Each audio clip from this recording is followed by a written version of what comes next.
Breaking I news am also tonight of several outraged floods in the and Caribbean. advised the dead were allowed to pile up in a makeshift morgue. 61,000 is what we lost to the flu. In 2019, an outbreak of the coronavirus disease in the Hubei province of China led to the first global pandemic of the 21st century. Those most susceptible to COVID-19 have underlying medical conditions, are seniors, and those living on the street. On May 19, both the state of California and the city of Los Angeles declared public health emergencies and issued stay-at-home orders, shutting down bars, restaurants, libraries, and all non-essential services. So the official number is that there are about 60,000 people who are homeless in Los Angeles County. The reality is that there's many more than 60,000 people who are homeless in Los Angeles County. You have realistically, we probably have 100,000 people living in their vehicle.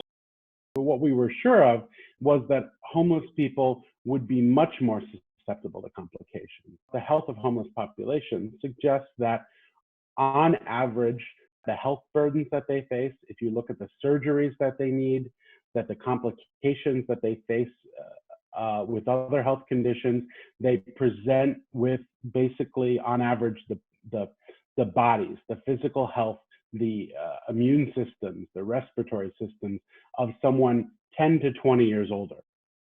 Well, first off, to me, one of the things that nobody's talking about, and it's completely heartbreaking, is you're hearing from the mayor of Los Angeles, you're hearing from, the governor, you're hearing from the president, shelter at home, shelter at home.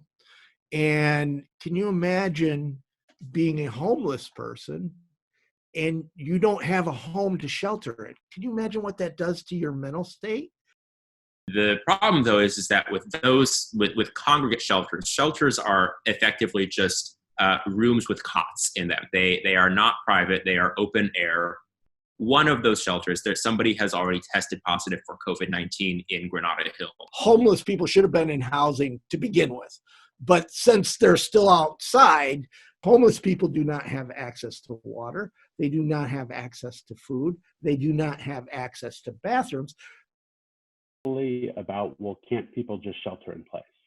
Meaning unsheltered people shelter in place. And I think there are some people who want to shelter in place. And I think we just want to be clear about how hard that is, right? That with a lot of service providers, soup kitchens, health services, closed or on limited hours, groceries aren't always open, Starbucks is closed, libraries are closed.